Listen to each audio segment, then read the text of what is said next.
Suspense. And the producer of radio's outstanding theater of thrills, the master of mystery and adventure, William N. Robeson. During its long and distinguished career on the air, Suspense has never taken an editorial stand until now. Now we state unequivocally that this program is against murder.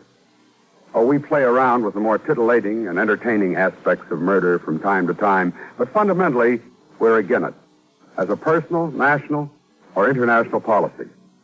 Only those in favor of murder will find anything objectionable or controversial in the next half hour. The story you're about to hear is but a tiny word of protest. Perhaps it is too little, but please God, let it not be too late. Listen then, as Everett Sloane stars in The Voice of Company A, which begins in just a moment. And now, The Voice of Company A, starring Everett Sloane. A tale well calculated to keep you in suspense. I sat in my lab at Cape Canaveral near the giant missile that would launch our transmitter. I looked at the powerful sending set, knowing that soon we'd toss it into space to scream crazily year after year at a crazy world. We tried to keep the lab quiet, isolated, but in the last few days, the tension of the mess outside had somehow trickled in. I was bushed. Doctor? Yes, Colonel? I think it's coming. Here, read this. Top priority from defense to me. From the Secretary of Defense to Commander Operation Screamer. International situation deteriorating. Commence countdown 0500 Zulu. Midnight our time? That's right. Is your section ready? Yes, we're ready. Here's the little monster. I just loaded the tape. You want to hear it? Yes.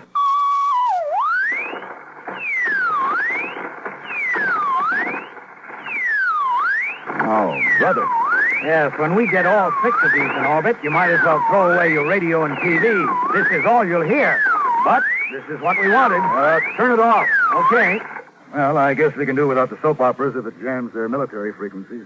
The soap operas will lose their audience anyway when the ballistic missiles hit. You know, this thing will probably survive us, Colonel.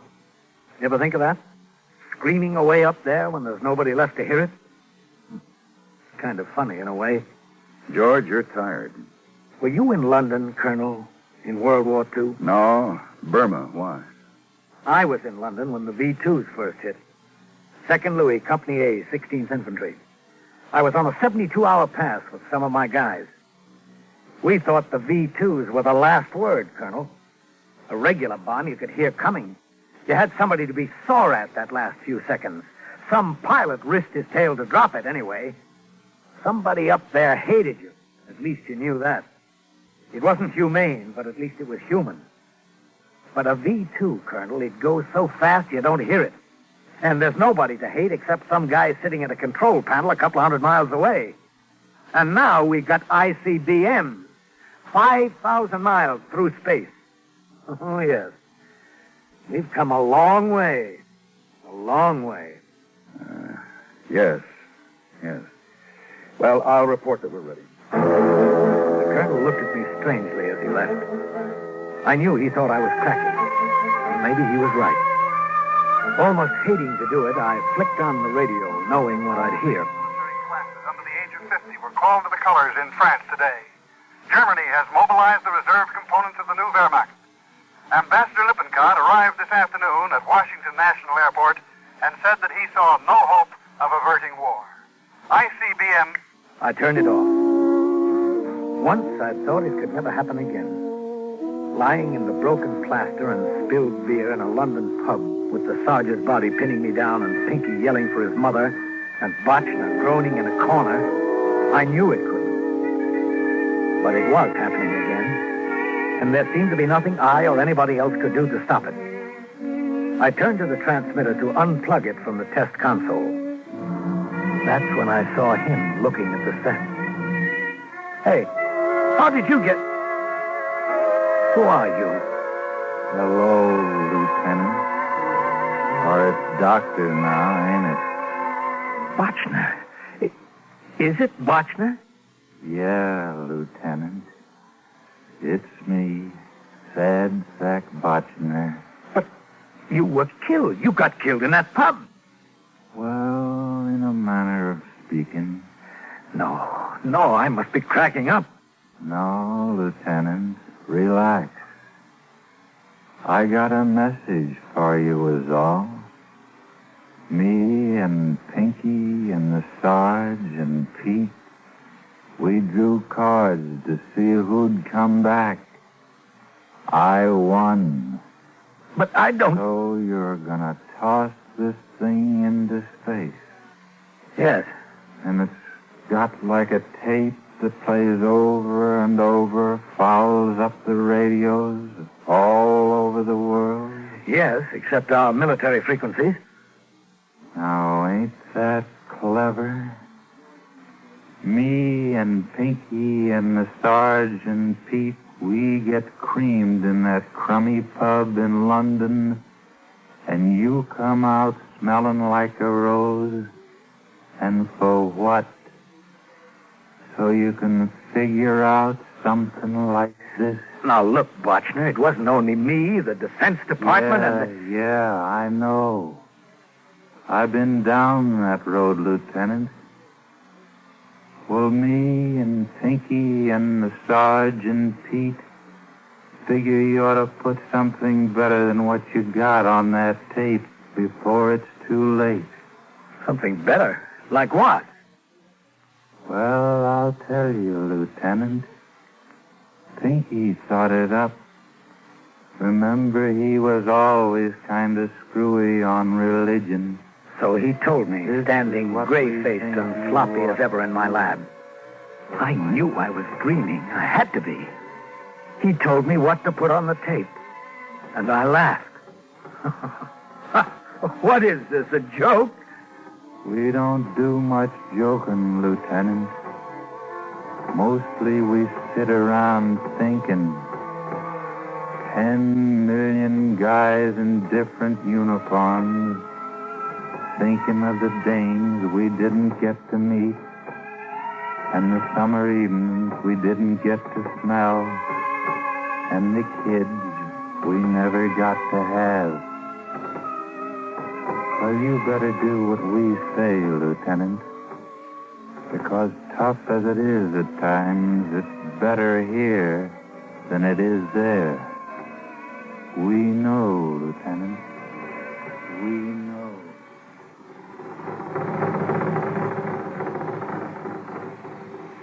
In a moment, we continue with the second act of Suspense.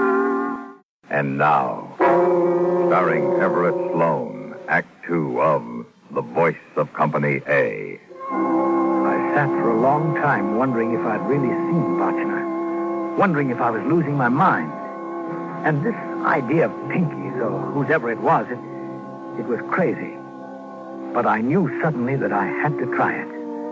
I had to try it, but I had to move fast. Once the installation crew arrived to pick up the jammer, it'd be too late.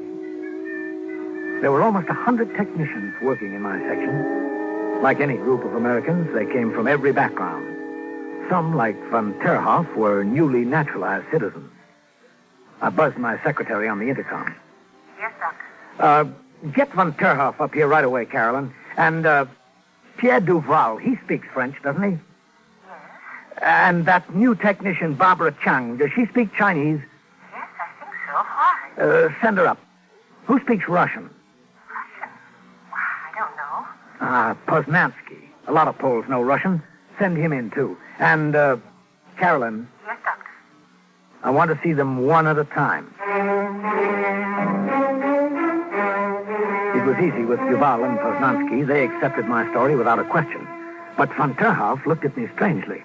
I did not know you were a religious man here, Doctor. You say that this is for your minister? Yes, it's just an idea he had for next Sunday's sermon, Von. If you'll just speak into the mic. Well, it seems to me a strange time to... Well, it'll only take a minute. All right. Okay, ready? Ready. Du sollst dich töten. The pretty Chinese microwave expert was so enthusiastic, I hated myself when I lied to her. I hadn't been to church since World War II. He couldn't matter to his congregation, Doctor, but A native Chinese wouldn't understand the religious significance. Well, why not? Well, Confucius put it another way. Well, recite that then. Wun hui jogi, sigogin yeloi, wayi go dagauni, dasi guago gini. When she left, I held the mic in my hand for a long while. Finally, feeling strangely humble, I recorded the English version myself. When I was through, I spliced the tape into a loop like the jamming tape so that it would repeat over and over, year after year.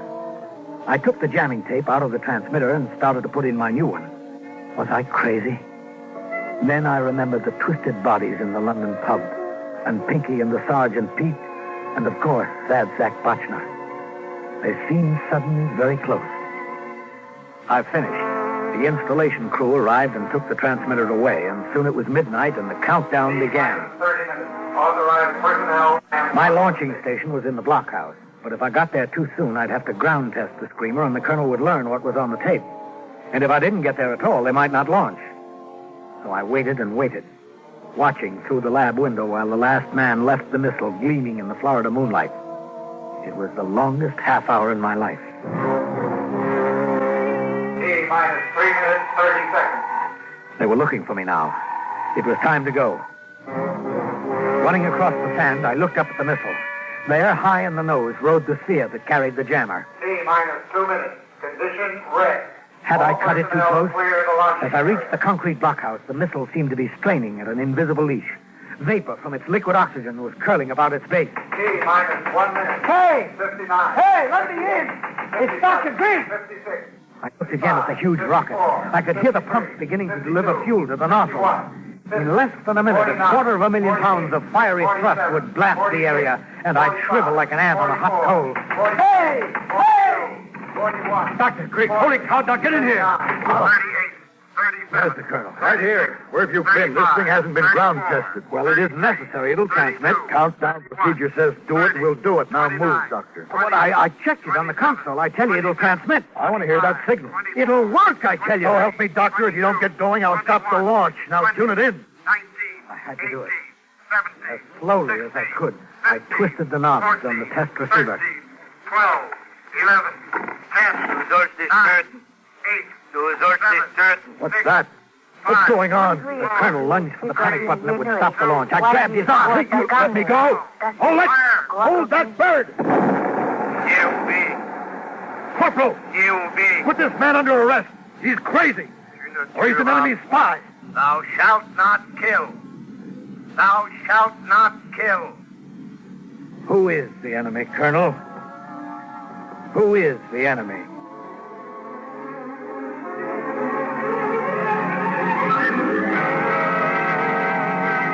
In a moment, we continue with the third act of Suspense.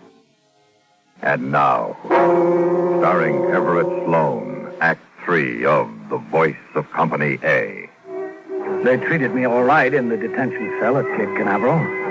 They gave me a radio, the morning papers, all the coffee I could drink. They sent for a psychiatrist to see if I was crazy. 2 men from the FBI questioned me to see if I was a spy. Then I was alone until the guard brought in breakfast. Hey, Doc, what's going on? You tell me. Well, my wife and I, we sit down to eat this morning. We turn on the radio to find out if we ought to be digging a hole somewhere. And this voice comes on saying, "Thou shalt not kill." And in all foreign languages. Now, my wife, she thinks it's the end of the world. Well, she may be right. What are they going to do to you? Try me for espionage, they tell me, if they don't figure I'm nuts. Doc, Yes? we don't figure you're nuts. When the guard left, I turned on the radio to hear the worst. And it was the worst. Mobilization and launched a formal protest against what they call U.S. celestial propaganda. From Washington, no word yet on what is intended by the strange Screamer satellite, only instructions. Instructions on what to do if its passage jams tunnel rat frequencies during a ballistic missile bombardment. Suddenly, I heard it faintly, blanking out the announcer. I looked at my watch. Yes, that was it. It was due overhead. Une heure à point. Thou shalt not kill. I switched off the set. I hadn't fully realized the power of our transmitter until that moment. And I hadn't realized the power of the message. A shiver raced up my spine. I felt suddenly that I was not alone. Then I saw him, slouching at the window. Bochner?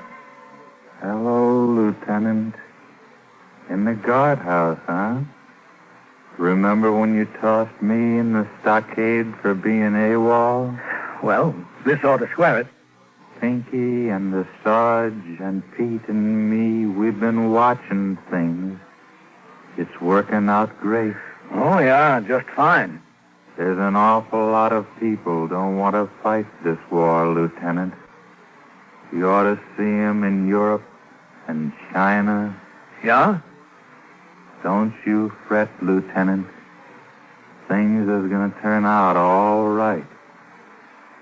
You see, Lieutenant, we know. Slowly, he disappeared. Slowly fading. It was weird. I knew that he only existed in my mind, but as the day wore on, and the next day, and the next, I wondered if he weren't right. Every 4 hours, the satellite broke in with that simple message. But in the interval, the radio began to talk of reports of a mutiny in the Hungarian army, a revolution against the Czech regime, small religious revivals starting in Germany. The Defense Department is mum about what was actually intended in the satellite launch Monday. Results are clear. Iron Curtain countries are busy battling anti-war sentiment. International tension has eased. Ambassador Lippincott flew an hour ago to a hastily planned conference in Geneva. More news after the 9 p.m. passage of the satellite. And the fourth night, the cell door opened for the colonel. Hello, George. Hello, Colonel. You bring the firing squad? George, I got a dispatch from Defense. Yes. You're to be released. Release? That's right. And we're not launching the rest of the screamers. They decided that the crisis is past. Now that the thing's in perfect orbit, they want us to stop them. But we can't. I know, George. It's solar-powered. It could broadcast for the next 20 years. 50. Yes. And when it quits, Colonel, maybe we better launch another one. Oh, yes. I see what you mean. George. Yes? One question. We know about Duval and the Chang girl and Poznansky. Who recorded the English? Is that your voice? I thought of the smashed bodies of my men in that London pub.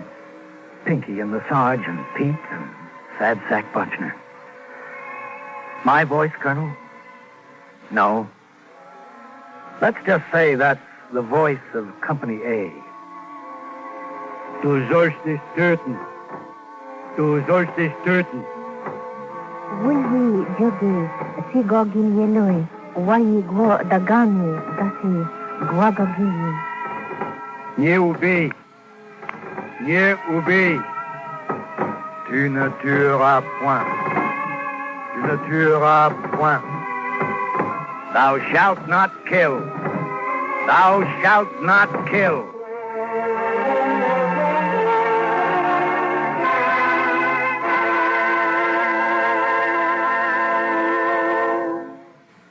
Suspense, in which Everett Sloane starred in William N. Robeson's production of The Voice of Company A by Michael Frost. In just a moment, the names of the supporting players and a word about next week's story of Suspense. Supporting Everett Sloane in The Voice of Company A were Lillian Bayef, John Daner, Barney Phillips, Jack Crucian, and Sam Pierce. Listen. Listen again next week when we return with the Diary of Sophronia Winters, starring Mercedes McCambridge. Another tale well calculated to keep you in suspense.